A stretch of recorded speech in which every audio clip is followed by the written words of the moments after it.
Doctor Yunus সাহেব উনি তো রাজনীতিবিদ না, ওনার ওই ক্যাপাসিটি দিয়ে হবে না। দেশ যেহেতু রাজনীতিবিদরা পরিচালনা করবে, তাদের হাতেই ক্ষমতা দেওয়া উচিত। আপনাদের এখন ব্যবসা বাণিজ্য কেমন চলতেছে? আগের চেয়ে এখন একটু খারাপ, যেহেতু বর্তমান যে সরকার আসছে, এখন বর্তমানে ব্যবসা বাণিজ্য খুবই খারাপ। বাজারের ঊর্ধ্বগতি, যেমন সব কিছু দামই বেশি, বিশেষ করে কসমেটিকের উপরে যে ব্যাট ট্যাক্স বসাইছে তার উপর থেকে অনেক মালের দাম বেড়ে গেছে। এখন কাস্টমার এই ভাড়ার কারণে অনেক কমে গেছে। ফেব্রুয়ারিতে নির্বাচন হবে, তো নির্বাচনে নতুন সরকার আসবে, তা আপনার নতুন সরকারের কাছে আপনাদের দাবি কি থাকবে? যাতে আমরা ব্যবসা সুষ্ঠুভাবে করতে পারি, আইন শৃঙ্খলা সুস্থ থাকে, স্বাধীনভাবে ব্যবসা বাণিজ্য করতে পারে, আগের থেকে ব্যবসা বাণিজ্য ভালো হয়, এটাই আমাদের কাম্য। যদি আপনি প্রেসিডেন্ট হন, তা আপনি কি করতে চান দেশের মানুষের জন্য? দেশের মানুষের জন্য উন্নয়নমূলক কাজ, সেবামূলক কাজ, কল্যাণমূলক কাজ করব।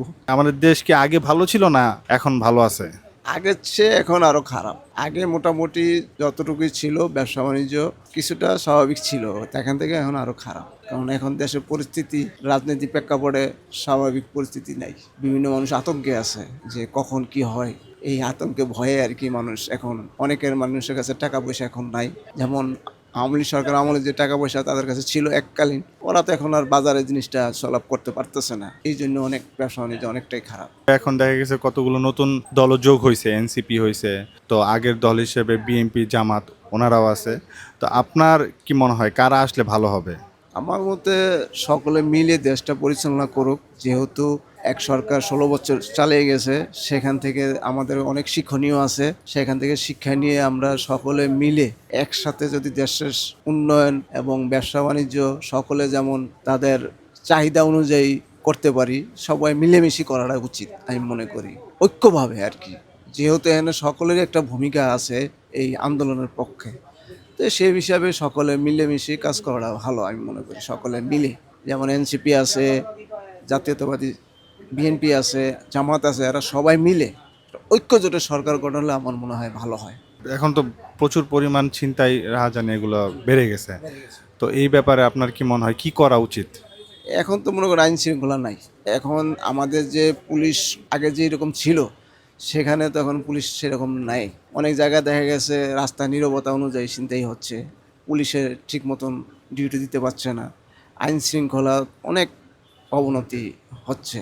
তো বিভিন্ন জায়গায় দেখা গেছে যে দুর্ঘটনা ঘটতেছে এই পুলিশের কারণে। অনেক সময় দেখা গেছে যে আমাদের রাস্তাঘাটে আগে টহল পুলিশ ছিল, থানায় পুলিশের জনবল বেশি ছিল, এখন তো তা নাই।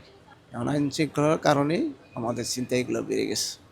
ডক্টর ইউনূস, হ্যাঁ, উনি তো এখন বর্তমান সরকার প্রধান, তো উনি উপদেষ্টা হিসেবে কিরকম দেশ ভালো মতো চালাতে পারতেছে নাকি পারতেছে না? আসলে কি, ডক্টর ইউনূস সাহেব আমার ব্যক্তি ইমেজে উনি ভালো, ওনারা আমার ভালো লাগে এই কারণেই। কিন্তু উনি তো রাজনীতিবিদ না, আমাদের দেশ চালাবে রাজনীতিবিদরা। ওনার যতটুকু রাজনীতির আইডিয়া দরকার ছিল ওনার ওইটা নাই, এবং ওনার ওই ক্যাপাসিটি দিয়ে হবে না। উনি একজন ব্যক্তিত্ব, নোবেল জয়ী, ওনারা দিয়ে সাধারণত আমার মনে হয় না যে দেশ সুষ্ঠুভাবে পরিচালনা হবে। দেশ যেহেতু রাজনীতিবিদরা পরিচালনা করবে, তাদের হাতেই ক্ষমতা দেওয়া উচিত। এবং সবাই মিলেমিশে, আমরা চাই শান্তি শৃঙ্খলা, দেশটা শান্তিভাবে চলুক, আমরা যাতে ব্যবসা বাণিজ্য ঠিক মতন করতে পারি, ছিনতাই রাহাজানি থেকে কবল থেকে মুক্ত পাই, এবং নিত্য প্রয়োজনীয় জিনিস যেগুলো বাজারে বাড়ছে সেগুলো নিয়ন্ত্রণে রাখার জন্য।